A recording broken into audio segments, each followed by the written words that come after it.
Bred Pokemon. Okay, good. Then you know how to start. First of all, to start, you need a Pokemon, obviously. So when breeding with Pokemon, there's actually That's why I've been going wrong. that's exactly you can't just get at least two Now Pokemon. you actually. Now you know. I strongly recommend 2 Pokemon. So with Pokemon, you have male Pokemon, you have female Pokemon, and you have Pokemon that don't have genders. Each one of those different types have different things to go along with it. So we'll start with male Pokemon. For example, give me a male Pokemon. Hitmonchan. Hitmonlee, he's always male. Last time I checked. Yeah. Hitmonlee is always male. So whenever you're breeding Pokemon, when you breed, you will not get a Kyra, which is a baby form. Since Hitmonlee is male, unless you breed it with a Ditto, you're always going to get the female Pokemon. In this instance, we'll choose Machoke. Yeah, a female Machop. If you breed a Hitmonlee, male Hitmonlee, with a female Machop, you will always get a Machop, no matter what, unless your game is glitched. I don't know. But you always get one. So no matter what, when you're breeding, make sure the Pokemon that you want to get a baby form of is the female in the starting Pokemon. So like if you've been breeding and you don't know why you're getting the wrong Pokemon, it's probably because the one that you're trying to get is a male. How to fix that? We'll get to that. There are exceptions to this rule. Now, what else can the male do? The male can pass down moves. Yes. So a move that Hitmonlee can pass on is Rolling Kick, which is a move that Machop can't learn normally. So if you have a male Hitmonlee with Rolling Kick, breed it with the Machop, you're going to get a female or male Machop that knows Rolling Kick. Yay, now it can kick things, even though it's not supposed to. It's roundhouse kick in Japan. That sounds a lot cooler than Rolling Kick, especially since he's based off of Bruce Lee. Anyways. So you can actually pass moves down through Pokemon, and this applies for many different Pokemon. You can give Bulbasaur, you can breed it with a male Sceptile and get it Leaf Storm, and then Bulbasaur will have Leaf Storm when it comes out of the egg. Or breed a Kingdra with a Dragonite and get Outrage. Right, and like it's a really good way to get more powerful and more diverse moves on your Pokemon. Like Outrage. Yes, it takes a little bit more time because you get the egg and then you got to run up and down. But there are some tricks to make it not take as long. Pokemon such as Macargo or Camerupt, they have the abilities Flame Body or Magmar. And when you have that Pokemon in your party with your eggs, it cuts in half the number of steps you need to hatch the egg. Are there any other Pokemon that have Flame Body or Magmar? Magmar is another one, or any other? Camerupt. What about That's right, he's the Evolve form. That whole family, yeah. Don't they have to be at the front of your party? They actually do not. They can just have to be in your party, which is nice. Well, if you're doing it right, you should only have 1 Pokemon in your party and 5 eggs. Yeah. A lot of eggs. That's called efficiency, kids. Global saturation of eggs. So you have your egg, you know what you want to do with it, you know that you're trying to pass moves down to it. There are a few things you can do. As you all know, Pokemon can hold items. So what happens if you give a Pokemon an item?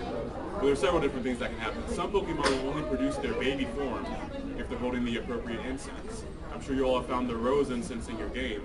If you make a Roselia or a Roserade hold the rose incense while it's breeding, you'll get a Budew. Instead of, if you don't have it hold it, you'll just get a Roselia. Other examples are Relax incense. To get a Munchlax. Full incense. Or, yeah. Oh, full incense, you're right. I think Wobbuffet's licensed. Yes. Yeah. And then there's the one for Meryl, and yeah. Which is the sea incense. The point is you can get the baby form. Why does that matter? Why do you need to get the baby form of the Pokemon? Because as the baby, they learn specific moves when they're leveling up that the first form, Meryl, Snorlax, any of those guys wouldn't normally use. So an example would be Encore, or Stockpile,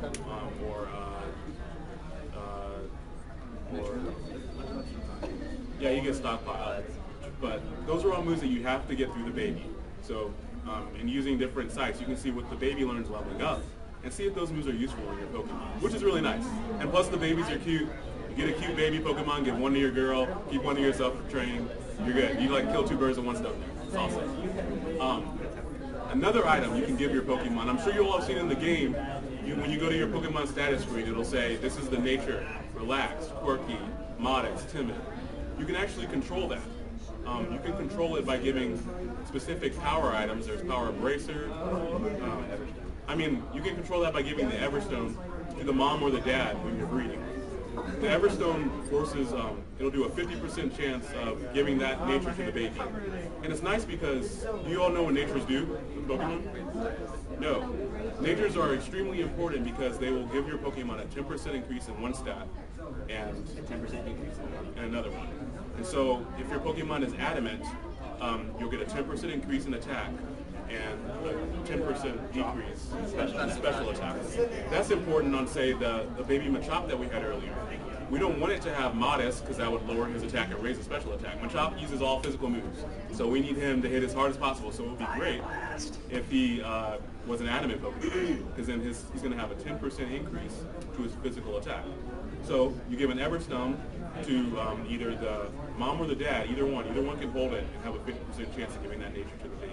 And if you don't know what a nature does, in Gold and Silver they added a feature where if you look at the Pokemon stats, where like attack and all that are listed, the stat that your nature is boosting will be written in red, and the stat that's being decreased will be written in blue.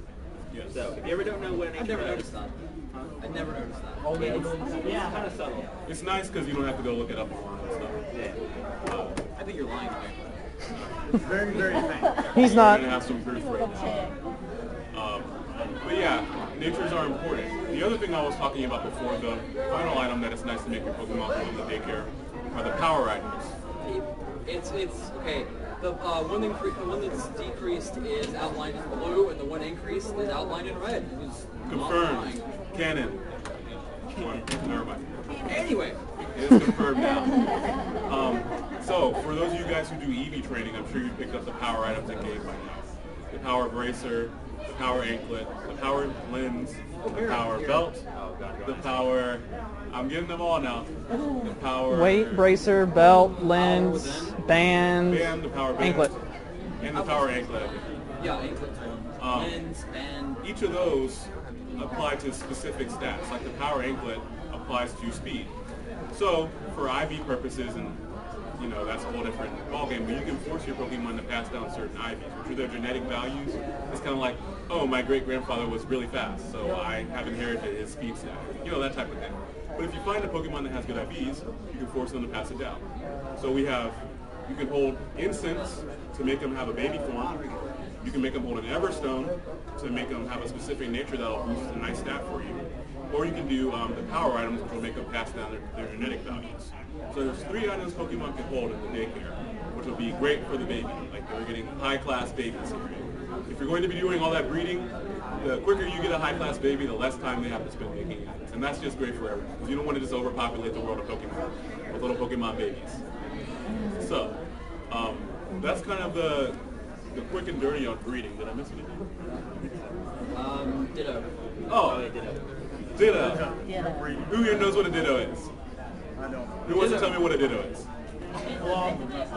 Love machine. That's right. They can transform into anything. And that's just because it's an interesting little side note. I don't know if you all have noticed, but Ditto weighs the same amount as Mew. And he also, on his shiny form, has the same shiny form as Mew, which has led to the theory to develop that Ditto is actually a failed experiment of cloning Mew when they were trying to make Mewtwo, because the first time you encountered Ditto in the old games was in the mansion where Mew escaped from. Huh? Once they both transform. The first time you actually encounter Mew is just outside of Fuchsia City. Ditto. No, Ditto, sorry. Yeah, it's right outside of Fuchsia City. One of the places you can't encounter it is there. It's a theory. It's a theory, yes. Anyways, they have the same weight, they have the same general size, and their shiny forms are the same.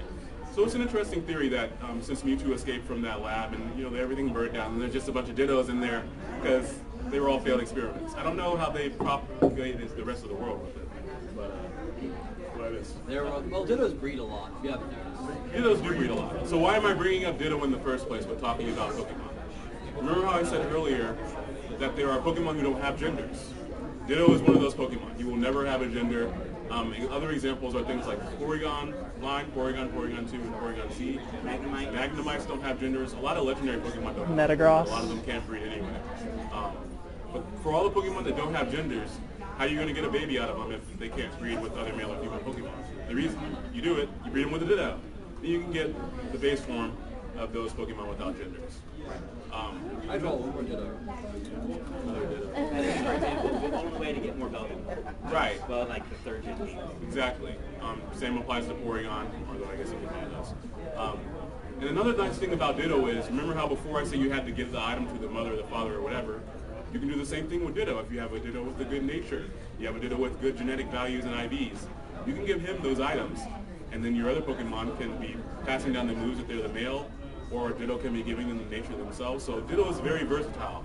My Ditto is at level 100 because he has sat in the daycare for hundreds of hours, and he does not know what the rest of the wonderful world of Pokemon looks like because he's been in the daycare the whole time. To be fair, what he's actually recommending is for you to have 20 Ditto, and have one of each nature, and then just force their nature onto other Pokemon.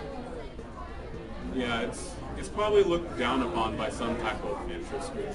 But I'm sure that they can see what we're trying to do here is breed very efficiently and have good babies so that we don't overpopulate. Huh? Oh. So yes, if you Ditto do appear in the game, they swarm, and they're also in the Safari Zone. I've actually never successfully captured one in the Safari Zone. They're a pain in the butt, but they're there. So it's nice to be able to use a Ditto to make your breeding a little bit easier. Because not all Pokemon are compatible, but Ditto loves everyone, so that kind of helps out with that. I think you've covered breeding. All right, I think I've covered breeding sufficiently. So, synergy now? Synergy now. All right. So for those of you who weren't here earlier, we had a tournament, and it was a double battle for each person can bring 4 Pokemon at one time. So with that, in preparing for tournaments, you got to think about what Pokemon am I going to bring? What nature should they be? What moves should they have? And do those moves affect the other Pokemon that's going to be out with them? A lot comes into play. So we're just going to walk through and create a team for you guys really quick, and maybe it'll give you guys a good idea of how to think about it next time you guys are building a team. So, I think we should that's easier. okay. So, I think we should start off. Can you guys give us one Pokemon you want as a central part of the team? Like pick a Pokemon. Pick a Pokemon that's like Gardevoir? Are we? Jigglypuff. Oh, Can we get like fully evolved Pokemon except Pikachu? Pikachu's the only exception to that rule. Dragonite. Eevee. I heard Charlotte. Let's just start it out. Okay, Bibarel. Salamence, I've heard Dragonite. Luxray, Dragonite, Garchomp. That's Garchomp is a demon. Yeah, yeah, Garchomp, you just put sword stance on it and go to town.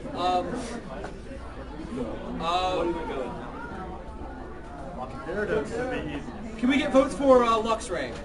Raise your hands, Luxray, go. 1, 2, 3, 4, 5. All right. Okay. Dragonite. 1, 2, 3, 4, 5, 6. Holy crap. Salamence. Salamence. 1, 2, 3, 4, 5. I think Dragonite wins it. Dragonite. All right, we're going with Dragonite. Okay. So, what type is Dragonite? Dragon flying. Flying. All right. Start with Dragonite. The Dragonite, you guys chose pretty good there. He's pretty versatile. He can do a lot of different things.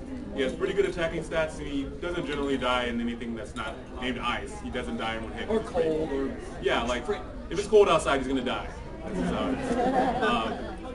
So, what are Dragonite's weaknesses? Being a dragon flying Pokemon. Dragon and ice. Rock. Dragon And rock. That is right. So we have dragon, ice, and rock weaknesses. So, just so we know we're building the team around Dragonite. Right off the bat, since you know you're using a Dragonite, the next Pokemon you choose should probably be able to at least take hits from those types, or be able to kill them.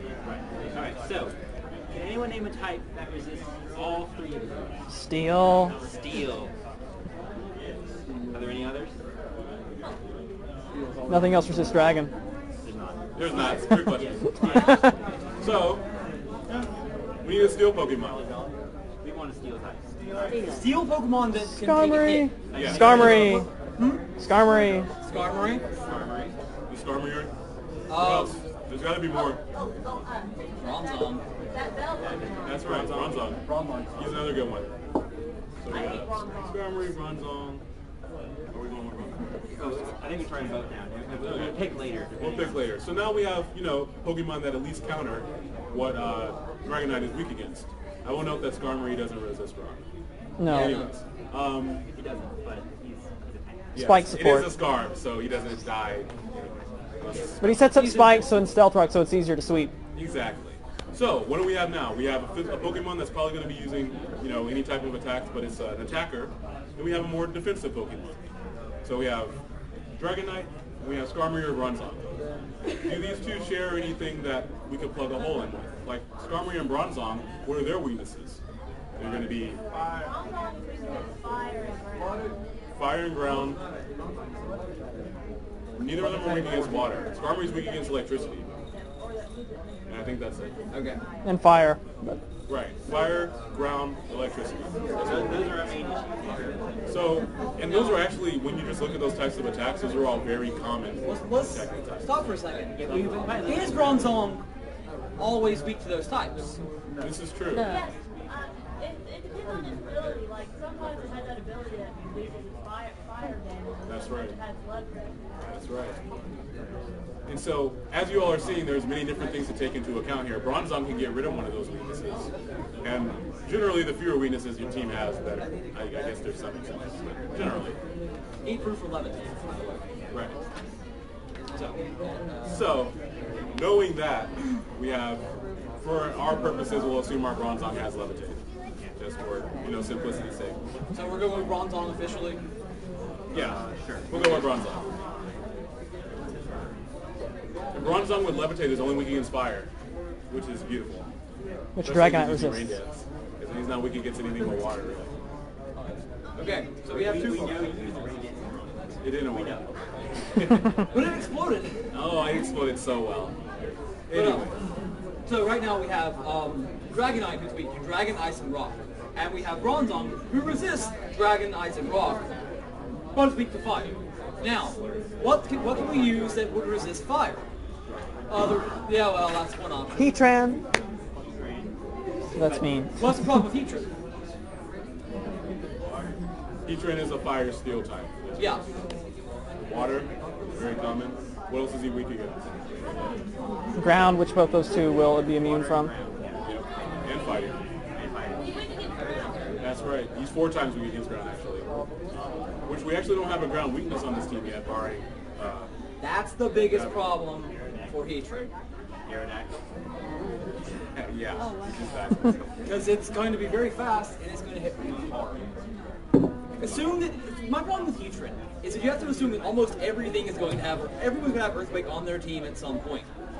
So that means yeah, it's horrendously common. I mean, I have it on 3 Pokemon in my current team.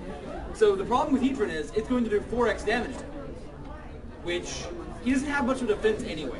At least in most sweeper builds. So you're looking at it killing you immediately. And for something so common, you want to either build your team around that and preventing that from happening, or you want to nip it in the bud and just not use it. But that being said, there's still plenty of other Pokemon you can use that resist fire. So, were there any other, obviously fire resists fire. What other types resist fire? Water. Water resists fire. Round? Rock is not nice. So we have fire, rock, and water types that we can be choosing from for our 3rd Pokemon. And the really big thing is once you get 3 Pokemon that fit together very well, it's very easy to complement them. So the hardest thing really is choosing the first 3 Pokemon, in my opinion. Yeah. Because they're going to be your core of your team. The MVPs, if you will, they should be doing a lot of the legwork, and then everyone else should be there to support them. You can build teams different ways where you can just have one Pokemon who's doing everything, and the other Pokemon are just there designed to set him up. But a good balanced team build is going to be something along those lines. So, water, rock, and fire. What do y'all have? Give me any of those types. Graveler. Blastoise, Gravel, we'll say Golem. Graveler evolves into Golem. Give me a fire type. Flareon's a fire type. Now, the issues with those, I'm going to go through each of them. I guess we'll start with Flareon because you said that one once. Flareon generally has he has same attacking as Dragonite, roughly. It might be a little bit higher. 130. Oh, then it's actually lower. 134. And his move pool is actually extremely shallow. So in that, he'll only be using a fire move and maybe a normal type move. Fire Fang in return. Yeah, this is true. He used superpower. But Fire Fang return. though the moves that he would be using with that, when you look at what are the moves that Pokemon can learn, they're not going to be hitting very many other types. Because if you look at what a fire type says, and you look at what a normal type says, and you look at what a fighting type says, they overlap a lot. So that means Flareon isn't actually a good choice here. I also heard Blastoise. I feel like Blastoise might be a pretty good possible choice, because Blastoise can do a lot of things. Notably, he's a special attacker. So far, we have 2 Pokemon that have higher physical attack. So that might be a good one there. Golem doesn't have the same weaknesses as the Pokemon we have here, but he is also a physically defensive wall, which is the same role Bronzong would serve. So when looking at what they would do in the party, he has high attack, but more often than not, he's going to be used to take physical attacks, which if Bronzong can do that, why does Golem need to do that? So it sounds like out of the ones that you've given us, Blastoise would be the best answer out of those 3. So now we have Dragonite, Bronzong, and Blastoise. We have our super fighting hero, Tyson, Sentai core of Pokemon. That was so many references in one sentence that my mind almost exploded. The world just ended. So we have our physical attacker Dragonite, our wall Pokemon to take hits Bronzong and also just supports the team. We also have our special attacker slash wall tank. We'll call him a tank because he does have 2 cannons. Blastoise. So what's nice about those? What other types of roles in a team can Pokemon fulfill besides just attacking or defending? Entry hazards. Entry hazards. What? An Annoyer. Great. I love Annoyers. Man, Annoyer. I don't hear about those very often. I'm annoyed already. Umbreon. Umbreon is a great one. So entry hazards are great. They can help Pokemon get KOs that they wouldn't otherwise have gotten. They can also just help Pokemon stall out with Toxic Spikes. And Annoyers are just difficult to play around because of what they are. How about leads? They're annoying. I was going to bring that up. And another one is leaves. And typically you probably don't want to start off with any of these 3. Yeah, You could start off with Dragonite, but with the commonness of Ice Beam and Ice moves, you probably don't want to just throw them in there just to start with. You generally don't want to reveal your core player until the battle is ready for it. When you get in there and start doing his job. Like with Dragonite. What you're going, if Dragonite is a core to your party, which for this case is, you have to worry about one big thing. He's a flying type. So every time you switch him in, he's probably going to be at risk of Stealth Rock. Which is an entry hazard. Yeah, Stealth Rock's an entry hazard move, usually set up in the first few turns by either side. It's very common and pretty much is a central part of the current metagame. Do you all know what Stealth Rock does? Yeah. Everyone? Okay. For your purposes, Stealth Rock is an entry hazard move. It's a rock type move. And it deals percentage-based damage based on when a Pokemon switches into battle, how weak they are to rock types. So if a Pokemon is weak to rock, it'll take 25% of its HP. Just for switching in. Just for switching in. They take it automatically. If they're quadruple weak, take Articuno, who's flying in ice, he will lose 50% of his HP. If you resist, you only take 6%. 6%. And if you are neutral against rock, you take 12.5. And the more you resist, the lower it is. The more you resist, the lower it is. So like something... Steelix, Lucario. Resistance you're doing. Steelix or Lucario or Infernape, any of those guys will resist it times 4. And it will take, Infernape is neutral. 4%. Oh, you said Yeah. Oh, I don't know how to anyways though, entry hazards like that are really, really useful to have, but you also have to look at how they're going to affect your team. Right now we only have one Pokemon with against Stealth Rock. But, well, what do you know? You guys pick Blastoise and he can learn Rapid Spin. Rapid Spin gets rid of entry hazards. So you guys have done a good job already of just picking Pokemon. We know we want to have Blastoise with Rapid Spin because it supports Dragonite. We can bring in Blastoise when we see them setting up those entry hazards and get rid of them. And that goes in the core idea, how the core supports each other. You can switch between them to deal with different hazards. So if Blastoise, your tank, can get rid of Stealth Rock for you, you don't have to worry that much about stopping it at all. Because that's a major function of some leads, to prevent Stealth Rock from ever going up. Like for example, I run, on one of my teams I run an Azelf, and I lead out, Azelf is a solid psychic Pokemon, and it has a good speed, so I lead out with Taunt, expecting they're going to use Stealth Rock. Taunt prevents any crits from using any move that does not deal direct battle damage. So status moves, hazard moves, no, but weather moves, etc. It stops those in their tracks, and that basically it cancels their turn for one turn. Which is nice. Yeah, and then if you predict it right. yeah, and then if you follow it up with an entry hazard, they can't really do anything to counter. Right. Oh, and they'll just usually hit you. And in my case, my most recent team has a Jirachi in the lead with a Choice Scarf and Iron Head, which has like a 60% chance of flinching. Yeah. So I can just flinch them to prevent them from ever doing it. So, but that's not what we're going to do here since we have Blastoise, don't worry about it. But how should we lead out? Just as a question. Do you want to start out with Bronzong or Blastoise? Don't start with Dragonite. Yeah, that's our Dragon. I think we established that. So, what do you guys think we should do? We can either pick a new Pokemon, or we can choose between Bronzong and Blastoise. I say Bronzong. Okay. We gotta vote for Bronzong. We're gonna go with Bronzong? We can. You guys want to throw in a new Pokemon? Lead Infernape. Lead Infernape, that's a good idea. Any other Shuckle? as a lead, or just put it in? Well, Leave Shuckle, go. we can come They back just to kinda that. sits there Right and now, we're cries. looking for a lead. Right. And a lead is pretty important. It usually sets the tone of the battle. Those first two turns are usually fairly crucial. So we had either a Bronzong or we had lead Inferno. Yeah. So I guess just for the interest of adding another Pokemon. Add Infernape. Add Inferno. Because that gives us more type coverage. Who Right. doesn't love type coverage? And what type is Inferno? Firefighting. Firefighting, which is great. If y'all notice, we don't have any fire Pokemon yet. We don't have any fighting Pokemon yet. So Infernape fits in there very, very nicely. So, here comes the question. We're leading out with Infernape, and what are we going to do? Do you want him to be an anti-lead and try to just crush things as he goes in, or do you want to try and set up hazards? What do you want to do? Crush. I agree. All for crushing. So, Crushing. I said all for crushing. Come on. Yeah. Crushing. Huzzah. act like you want to be here, guys. Come on, you wanted crushing. I want to be And you can cover your Pokemon's ears and eyes for the crushing. No, okay. It's hard for you. You don't have fans. I know. So, anti-lead. Anti-lead. So we're going with an anti-lead on Infernape. That typically means you want it to be able to hit as many possible types as it possibly can before it dies. For example, a Pokemon like Infernape can learn a whole plethora of moves. Like he's fire and fighting. So that's two types that he gets right there that are the same type as him. He can also learn Grass Knot, which allows him to hit water Pokemon.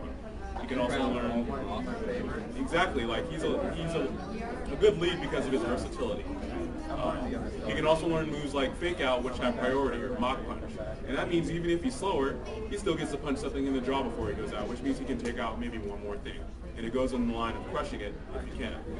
So with Infernape being our anti-lead, and we have Dragonite, Bronzong, and Blastoise.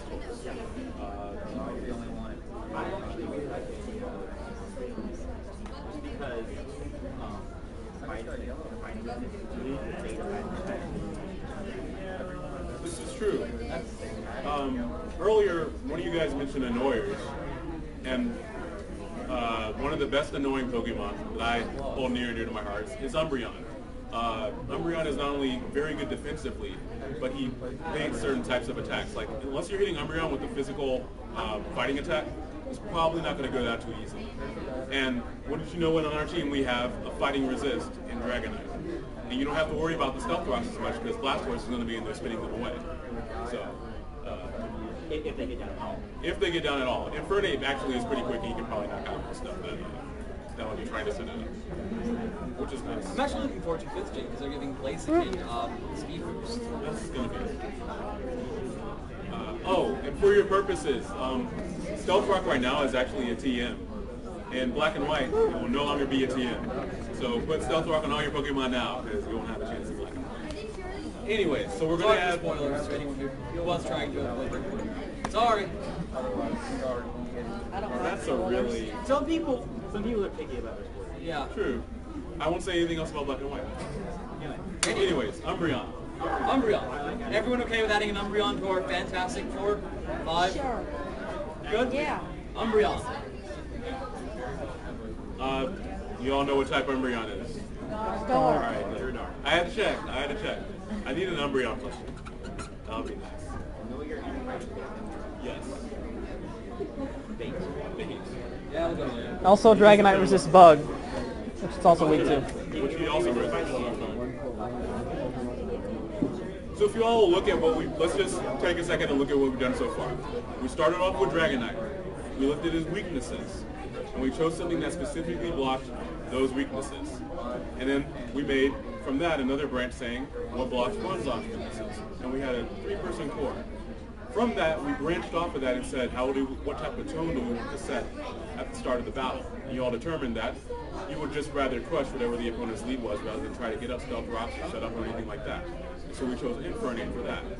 And then looking at the weaknesses that the team shares, and getting in the core Dragonite to do what he needs to do, Umbreon was a good candidate because he can annoy, he can support, he can bait out the moves that Dragonite resists, allowing Dragonite to come in and impede it. So that's kind of what we have done so far, just to kind of give it up. Also, Wish and Heal Bell. Heal Bell and Wish are great. If you can't get rid of Stealth Rock and Umbreon knows Wish, you can still Wish past Dragonite to heal the Stealth Rock damage he'll take. And what Wish does, if you don't know, it's a move that takes, like, you use it, and then 2 turns later, 1 turn later, your Pokemon is healed. Your Pokemon is healed 50%. The Pokemon in the spot of the user of the move is healed 50%. Right. So you use it and then you switch out to a Pokemon and you reap the benefits. Right. Like I use it with a Blissey and then I switch into. So if Dragonite's going to take Stealth Rock damage, you can use Wish and then switch to him, and his Stealth Rock damage will be healed. Because you would be healing more damage than you would otherwise take. So we have 1 spot left in our team, I believe. Yeah, 1. We have 1 spot left. And the nice thing about having 1 spot left is you can look back over. Anyways, you can look back over your team and see what holes you need to plug in. The last spot that you use should really just be what brings everything together. What types have I missed? What types am I still weak to? Is there a role that, if I don't have an annoying Pokemon or a support Pokemon or a lead, even if you wait too late to choose your lead, your last Pokemon is really your chance to just cement everything together. And that means don't look at the last one as a chance to just throw in a Magikarp. Like, you may need something a little bit better there. Or a Rattata. You can do right. stuff with that. I don't. Well, I mean, if you need a Ghost immunity, Rattata is a normal type. Let's go. Fear! You may need to do that, but your last chance to kind of glue the team together is in that last slot. So let's just take another look at the weaknesses that we have. Dragonite, weak against Rock, weak against Ice 4 times, and also weak against Dragon. Yes. Bronzong, weak against only because of his ability to levitate. He's only weak against fire. Dragonite resists fire. Blastoise resists fire. Infernape resists fire. So from that right there, we don't really need any more fire resist. If you notice how many fire resists we have right now. So Blastoise, weak against grass, weak against electricity. What do we have here? We have our grass resistant Bronzong and in Dragonite and in Infernape, and we have an electricity. No, we don't resist. We take note of that. We don't have anything that dodges electricity, and I'm sure you all know how common Thunderbolt is. And many different Pokemon can get Thunderbolt. And some people have the courage to run Thunder. Not I, because that would just miss for me. So right now we know that we don't have anything that resists Thunder.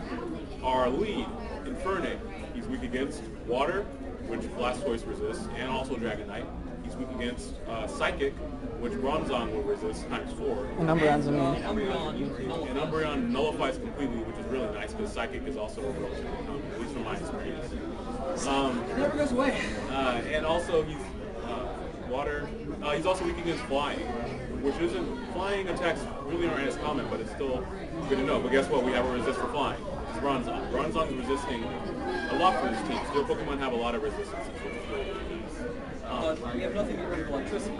Right, we still don't have anything for electricity, and Umbreon, just to cover the last one, he's weak against Fighting and Buff. Fighting is resisted by Dragonite, and so is Buff.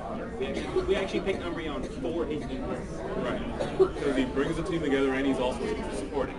So now, what's wrong? We still have electricity. What dodges electricity? Ground. Ground, yes. So, and just like bringing the team together, what would be A good ground type. Like I have one in my head, but I want to see Half what of you us all are tempted probably to say one. What tier do we want? Huh? What tier do we want? Just pick one. Well, let's stick to Well, let's just name some ground Pokemon. What do we have? ground types. Look us up. Sandshrew? So Sandslash, Dugtrio. Sandslash is the evolved form of Sandshrew. Gliscor, I love Gliscor. Quagsire. Quagsire. These are, and what's interesting is these all have dual typing that makes their typing a lot more. Garchomp. Garchomp. We already had Dragonite. I know. Yeah, Garchomp will be weak to ice and dragon. Yeah. So that's the reason why you wouldn't want to choose Garchomp. I mean, he's still good, but you wouldn't. I wouldn't choose him knowing that I still have his weaknesses. Personally. So we heard Sandslash, we heard Dugtrio, we heard Gliscor. You just want to stick with those three? There's always Golem though at the beginning. Oh yeah, We did have Golem. we did mention Golem before, so we have four. Rhyperior. Rhyperior is good. He has a solid rock ability, gets to dodge a little bit of his weaknesses there. Let's see. I like.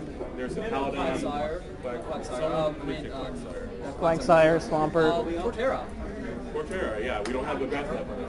What we also need to think about is certain That's also Pokemon that just beat your Pokemon outright. Like, Salamence is going to beat Dragonite pretty much no matter what. Like, Yes. And the same Salamence will also beat your Bronzong, because you will probably have Fire Blast. with Fire and nothing, and it might even have Rick Break and beat Umbreon too. I've seen them that also Yeah. pack Thunderbolt. Yeah. So there goes Blastoise. There goes the entire team. We have All to a Salamence. What have we got? So we need to beat Salamence. Like, what is it? Kill Sally. Yeah. So, Also, got Randall Starmie with HP Fire. Yeah, Starman with that Ice Beam, Surf, HP Fire. Stab Surf would be stronger than HP Fire though. Yeah, that would destroy the team. So, Starmie is of course a game over for us. So is Salamence, really. And those will probably be on the same team. I ran it. Like, I've seen them on the same team before. So just like, in looking at the weaknesses that you have, it's important to think of, what are Pokemon that I've seen before and what were they doing? And did I have trouble with them before? So, we're probably going to have trouble with them again unless you prepare for them. We were naming off ground types. Can any of those ground types deal with Salamence or let's use Starmie, I guess, as an example? Right. Torterra. Bringing us back. Yeah, but it's no, it's like an outspeed Starmie. I was going to say Dugtrio was something. Maybe. Is that working? I think Dugtrio might be good. That would take down Starmie. Starmie can take Maybe like one use hit. Rock Slide or something. Yeah. That would. Yeah. So Dugtrio? The reason whoever mentioned Dugtrio would be a good choice here. The trio can get priority in the form of Sucker Punch, which would be good against Starmie. Starmie is weak against Sucker Punch. He's also faster than Salamence and can use moves that Salamence is weak against, such as Rock Slide and Stone Edge. So Dugtrio here, and also his ability, Arena Trap, allows you to, if say one of your Pokemon get killed, you can send Dugtrio in, and they won't be able to leave, and you'll be able to take them out, which is really, really nice. So I feel like Dugtrio glues this together kind of nicely. Dugtrio. Also, Dugtrio is one whole Pokemon. Do not take 3 Diglets and glue them together like in Super Effective. It does not work like that. I would be very confused. So how would you glue 3 Diglett together? I don't know. I don't know how they get it all like together. each other first. So, we have our team of 6 Pokemon. Good question though. We add a new Pokemon. What do we need to be able to cover for with this Pokemon? No, like, Well, look at his weaknesses. Everything. Ground is weak against water, grass. That's it. And ice. So, one on our team is weak against water. Infernape, that's just one. That's pretty good. Only having 1 weak. One on there is weak against grass. Blastoise. Is that it? Yeah. Alright, that's good too. One on there is weak against ice. Dragonite. Dragonite dies to ice, to a cool breeze. Like, he can't even drink a Sierra Mist in his mouth. Like, he dies. I've seen it. Even with Yache Berry, my Dragonite died to like an icy wind. And he had Yache. Anyways, Dragonite is very weak against ice. So, your main point. So at this point, you should consider move choice a little bit. See where you can make sure you're covering the ground. Type-wise, you have most of your Pokemon covered, but you want to make sure you choose appropriate moves in order to facilitate type coverage, basically. It goes back to why we were choosing Infernape. You can learn so many different types of moves. You can cover a wide variety of Pokemon. In choosing type coverage, I think it's important to start with your lead, because that's how you're going to start the battle. So it kind of sets the tone for it. Because, for example, I've been playing Pokemon forever, and I've looked at a lot of teams today, and I was judging the tournament. And one thing I want that needs to be reinforced: don't give a Pokemon 4 fire moves. You don't cover anything like that. Yeah, you get stabbed on everything. You cover fire really well. Yeah, your grass Pokemon will fear you, but that doesn't really help you. So if you can work around, make sure you give Pokemon a diverse spread of abilities. Now you. Oh, and I was just saying, you all probably, off the top of your heads, don't know the move set of Infernape, but we can come up with here. We know that he's going to have a fire move. We know that he's going to have a fighting move. So. No. Oh yeah. Never mind. So outside of that, you can also get the grass move, Grass Knot, and just like a nice utility move to have is Fake Out, or you can give him Stealth Rock. Or Aerial Ace. Or Aerial Ace. You can also learn Thunder Punch, which covers the water types. You can run a lot of things. So out of those, it's like after Infernape dies, you're gonna have to have something to go into. We know Dragonite, Bronzong, and Blastoise were our core. We know that Blastoise needs to spin away the rocks from Dragonite. So we know one of his moves is going to be Rapid Spin. That's like a given. That's the only one of those that's a given. I think Blastoise has a water move. Right. And there are a bunch of different water moves. I think we should make an emphasis on the benefits of some moves over others. This would be good. So, what would, like just off the top of your head, what would be a good water move for a Blastoise? Not Hydro Cannon. Hydro Cannon? Not Hydro Cannon. I'll get to that. Hold on. We have Hydro Cannon. We're getting to that. Surf. There's another one I'm thinking of. Hydro Cannon, Surf. Sounds like Hydro Cannon. But it doesn't end. Hydro Pump. Thank Those you. are our three kind of big main water moves. Now, just to look at the effects of them, Hydro Cannon is kind of like the hybrid beam of water moves. It allows you to attack really, really powerful, but then you have to recharge. Hydro Pump is an extremely powerful move, but it has much lower accuracy. And Surf is kind of more reliable, but it's not as powerful as Hydro Pump. So with those three, and looking at the fact that Blastoise is supposed to be a tank, he's not necessarily going to attack as much. He's there to support Dragonite for one thing, and he needs to take hits. So that means he can't really afford to recharge, because if you spend a turn recharging, that's a turn your opponent can go and switch to a Pokemon. They can set up, move, they can status you, they can do whatever they want for that turn. So, and since your Blastoise is ostensibly supposed to be supporting everyone else, he can't afford to give the opponent a turn. So knowing that, you kind of don't want to have Hydro Cannon. So it's between Hydro Pump and Surf. Now, between those two, what do you think? Hydro Pump or Surf? Hydro Pump. Hydro Pump. Why do you think so? Because it's more powerful? More powerful. More powerful? Okay. That's just like a normal person call this. You can either have more power, less accuracy, or less power, and Well, guaranteed. the way I was going with that was, since he's supposed to be a tank, Hydro Pump only gets 8. You can only use it 8 times.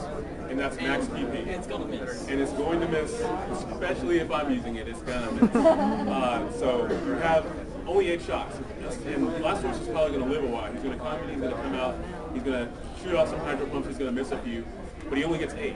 Surf starts off with 15.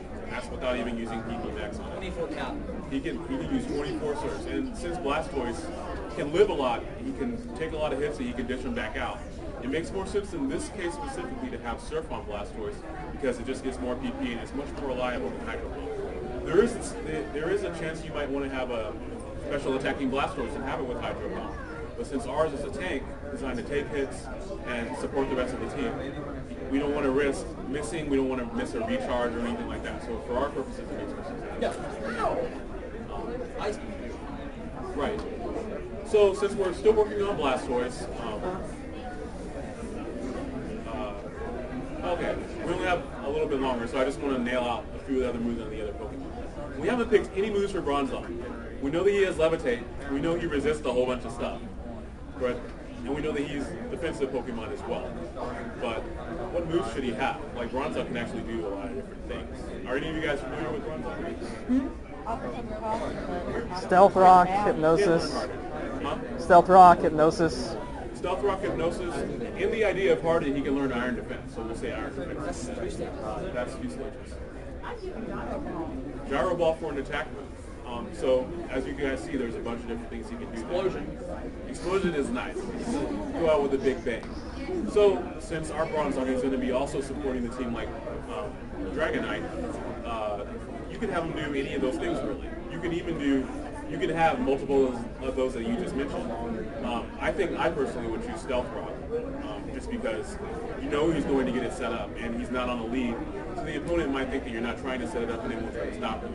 It's just nice to have Stealth Rock on the field. Gyro Ball is nice because, known or not, Bronzong's attack is actually significantly higher than his special attack, and he's really, really slow. And Gyro Ball gets more powerful the slower you are. So Gyro Ball would be a great attack on Bronzong. Someone mentioned Hypnosis. While it does have a little bit of shaky accuracy, it's really nice to be able to put a Pokemon to sleep. So we can use any of those 3 moves, or Iron Defense would be good. But you can train him in Special Defense, and then give him Iron Defense. Then he will be able to take special hits really well because he's trained in it. Then you can use Iron Defense, and then you have something that's really, really difficult to kill. Or it's going to be a Exactly. Curse that he can learn goes along with Gyro Ball. It makes him slower. It powers up his attack, so Gyro Ball is just getting more and more powerful. And defense. And defense. Curse is really good on this. Curse is great on this. But the point of all that was that since he can do so many different things, it's nice to look at what differentiates him from the other Pokemon. Since he's the only Pokemon here who can use Gyro Ball and Curse, and he's setting up your Stealth Rocks as well, you don't have to worry about putting Stealth Rocks on Inferno. You don't have to worry about having another Pokemon be using Iron Defense or Amnesia to increase their defenses, because Bronzong is serving that purpose. Also, he can Hypnosis something, put him to sleep, and that's another chance to get your Dragonite in there because he can come in without getting hit, and that's your time to start attacking. Let's talk about Inferno. Umbreon. Annoyers are complicated, so we should touch on them. This is true. So we said earlier we were going to use Umbreon because he can use really annoying moves, and he draws moves that Dragonite is resistant to get him in. So what are some moves that you guys have encountered that are just annoying? When you see it happen, you're like, I can't stand this. Swagger. Yes. Confuse Ray. Swagger raises the opponent's attack, and it confuses him. Confuse Ray just confuses him. Any other annoying attacks you guys have just seen? Yawn. Yawn. Toxic. Toxic is very nice. I like Toxic. Yawn, nice move. It makes the other Pokemon drowsy on the first turn. On the second turn, they fall asleep. Yawn is actually what's called a pseudo-hazing move. Right. Because it gives you the same effect of haze because you're effectively trying to trick the opponent to switch out, which will cancel any kind of buff they give to their Pokemon. So, like with haze, which immediately will cancel any stat increases or decreases that are on the field, a pseudo-haze would be like Toxic, Yawn was one we were using, Roar, things like that aren't haze, but give you the same result while giving you another effect. And Toxic is nice. As I said before, Umbreon's hard to kill. He can learn Wish, and heal his HP, Toxic the opponent, and just wait for them to phase, because that's all they're going to do. Toxic, the damage that you take from poison is doubled every turn. So the first turn it's 8%, then it's 16, then it's 32, and that starts building up. And it doesn't matter how much HP you have. Yeah, that's right. But it doesn't matter how much HP you have because it does a percentage of your HP. So even something like Blissey that can get up to 800 HP is going to fall to Toxic if it stays in an Umbreon. So it forces it to switch out, and it's very annoying to the opponent because they can't just leave something on Umbreon. So you have a whole bunch of different moves you can use. We already did Inferno. Dragonite? We haven't really touched on it. We haven't really touched on Dragonite. Considering that's the core of our team, I think we should probably touch Dragonite's the star. This is true. So with the team core, Dragonite needs to have something that sets them apart from the lead, Infernape. And he also needs something to set him apart from his Revenge Killer, Dugtrio. So if you find that he's doing the same things as those two Pokemon, for example, having the same types of moves, you don't need to have necessarily, in most cases, you don't want to have fire moves on Infernape and then turn around and have the same fire move on Dragonite, because that's kind of redundant. It's good to have a nice mix in what you're trying to do there. Dragonite can do a whole bunch of different things. He can use Dragon Dance to raise his attack and speed. He can use a very, very large variety of attacks. Like, he gets very good coverage. He can... I think in this case we're using Dragonite as a physical sweep, right? Right. So, okay, first of all, does everyone know what a sweep is? Or sweeper? I know. It's basically a special or attack or attack like really very powerful. Okay, that's right. And for those of you who didn't hear, a sweeper is really designed to just either be really strong in attack or special attack and plow through as many Pokemon in a row as it can. And since our team is designed to get Dragonite in, once he gets in there, especially if you know what the opponent's Pokemon are, he's able to do that very effectively because he has so many different moves and he can hit so many different types of Pokemon. So, in that same line of thinking, we need to do the same thing that we did with Infernape and try to give him a very diverse moveset. The trick is to not give him the same types of moves as Infernape. Dragonite can learn fire moves, he can't learn any fighting moves. He learns super power. That's a fight. But like, that's a move he can learn, but you wouldn't want to give it to him. You should probably learn Outrage. Outrage is one of the most powerful dragon attacks. It's the most powerful physical. So Outrage is good. He can learn Aqua Tail. He can learn Fire Fang, Fire Punch, Thunder Punch. I don't think he can learn Ice Punch. He can learn Ice Punch. He can learn Earthquake. He can get a very, very wide variety of moves. So once you've gone through, once you've gone through and figured out the moves for your other Pokemon, you can come back to your core and say, what am I missing? Since we know that Infernape is running, the fire move, probably Flare Blitz, we don't need to really have Dragonite with fire moves. Now we do see that we've looked on this whole team, no one has Earthquake, no one has any ground moves. I forgot we had Earthquake. We probably don't need it. Gotta have something to cover steel. Like, if only we could throw like Metagross. Okay. But it's not the point. The point of thinking is still the same. Like, you want to look through and see, like here, as they just said, Dugtrio will have Earthquake. So you have to second guess. Do I need to have Earthquake on my Dragonite? You can learn it, yes. But you also don't want to go and have Dragon Dance, and have Dragon Rush, and have Draco Meteor, and then have Dragon Claw. That doesn't really make sense to have all, because then a Steel type who resists Dragon will just come in and laugh at your Dragonite, because you can't really do anything to it.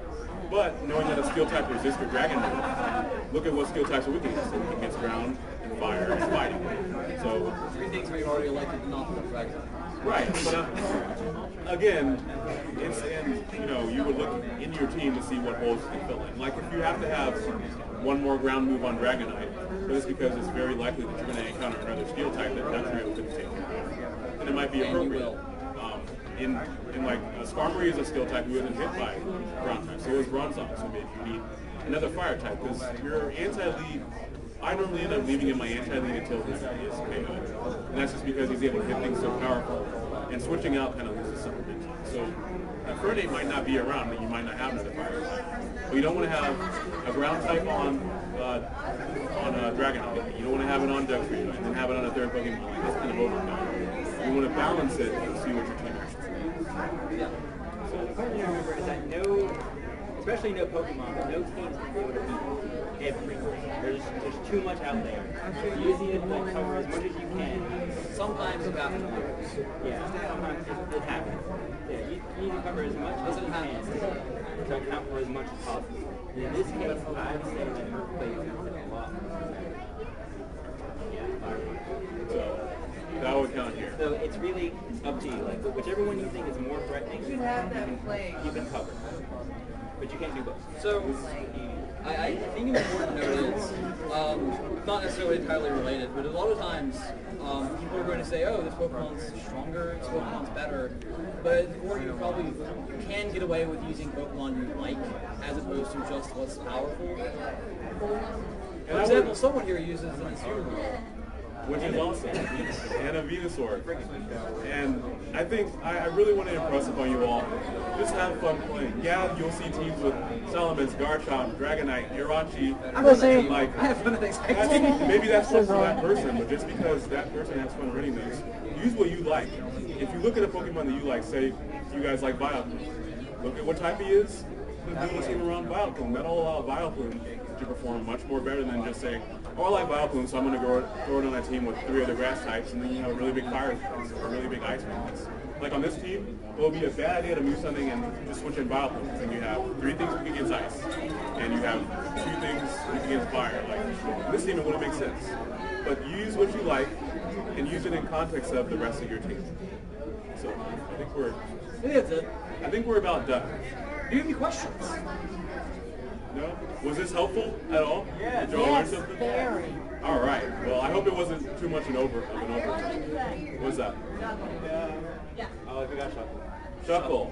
Shuckle actually. Shuckle's a good physical or special wall, but would not have really worked in this team. Why would Shuckle not work? No sandstorm. That's okay. Let's start off with what type of Shuckle. Rock and Bug. Being Rock and Bug, that's kind of a weird type combination. Bug is weak against fire, rock, and flying. Rock resists flying and Bug, so he becomes neutral to those 2.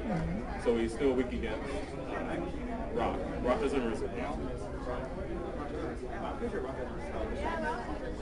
Rock doesn't resist Bug because Tyranitar is still impervious to Bug. Well, he's not weak against Bug. Rock is neutral Bug. Bug. He resists flying. Yeah. Or Okay. Bug is And then if Bug is weak against, and then Rock is weak against water, grass, fighting, and that's it. So with that, it cancels out. Is it? Yeah. We lost track of it. Yeah. So and then being in those type combinations cancels out his ground weakness because Bug resists ground, and also cancels out his fighting weakness because Bug resists fighting as well. So that leaves him with the weaknesses of rock, water. Help me out here. Water, yeah. Rock. And that's it. That's it. So he's still weak against water and rock. With this team, water and rock weaknesses, we have covered water with Blastoise and Dragonite pretty much. But another rock weakness on this team would be a bad idea because we have Infernape who's neutral to it, Dragonite who's weak against it, we have another Pokemon who's neutral to it, and Dugtrio. Resist Stealth Rock. And Bronzong, I think, is the only thing that resists it. Rock is pretty common attack. Yeah, Rock is fairly common. Everything is still that. Right. So, with how common Rock is, you probably don't want to have too many Rock neutral Pokemon. Steel. Yeah, he sure is. Definitely. The Steel is. Bullet Punch. He's also weak to Steel. I think that was the one I was forgetting earlier when I forgot how many fingers I have on my guys. But anyways, the reason he would not fit well on this team, because number one, you would have to replace one of the Pokemon you have here. And so you get into what happens if I take out Bronzong? Well, Bronzong will resist a lot of the things that the other people resist. Shuckle doesn't resist any of those things. Shuckle's good, but it has its place. Right. It's a very good stall Pokemon because it has an incredible amount of defense and special defense. You have to work around it a little bit better, buff its stats really quickly. Because I mean, once you use either one of the double level stat increases on it, it's already looking at over 1,000 in either of its defenses. That's unbelievable power. There's nothing to worry about there. Right, but again, maybe the Shuckle will go well on that Vileplume. Toxic something. Because Shuckle resists or is neutral to a lot of the things that Vileplume is weak against. So with that, that might be more appropriate there. Again, just like a closing note, just take a Pokemon you like, build a team around it. If you find yourself going, I want to use this one and I want to use this one, I've done that so many times, and I will lose. And then I'll go back and I'll make sure I make a team. And I'll come back and I'll do a lot better. I will do so much better when I actually make it. And Justin can attest to that. I can attest to that. He's done that. He's like, I like these Pokemon. Like a Superwill. And I lose, but when it may take a little while to build a team. It may take a little while to breed it. But if you're using Pokemon you like and you're having fun, it's you're not going to win every battle, but you're more likely to win if you build a whole team, and you're more likely to win if you're having fun. And the Pokemon, even if you don't like the Pokemon, if you use it enough, it'll grow on you. This is true, because I didn't used to like Weezing, but these two now hate Weezing, and I love Weezing. Weezing is my team to deal with that. I will suggest using a Weezing in anyone in the audience, because no one knows that it learns Thunderbolt and Fire Blast, which is great for those Skarmory and Gyarados switches. No, that's people forget that Tyranitar runs. A lot of people forget. As they switch in on forward trips. And it dies in the horrible fire. Anyways, So, thank any you more all questions? for coming. Are there any more questions in general? That don't start with Shuckle? Alright. Well, again, this is Justin. I'm Steven. This is Michael. Thank you all so much for coming. I love talking about Pokemon. I'm happy you all were there to pay attention to us. If you have any questions, just let us know. I'm going to be a gym leader for another hour, so if you guys still haven't done the gym leader challenge, or if you need to pick up a few badges, you can rematch me if you want to, or the other gym leaders. But I'm going to be around. So, and if there's no one to do rematches for gym leaders, I'll battle you guys if you want. And I promise I won't pick random Pokemon. I will bring a team. Roulette. Just no roulette. Holy Pokemon crap. roulette, it's fun. It's fun. It's like Russian roulette, except you will lose Pokemon. Yes. If you lose in roulette, you have to release the Pokemon. Thank That's you all for lies. coming. I hope you all enjoy the rest of Comic-Con. Be sure to hang out and get some experience. Have fun. Thank your waiters.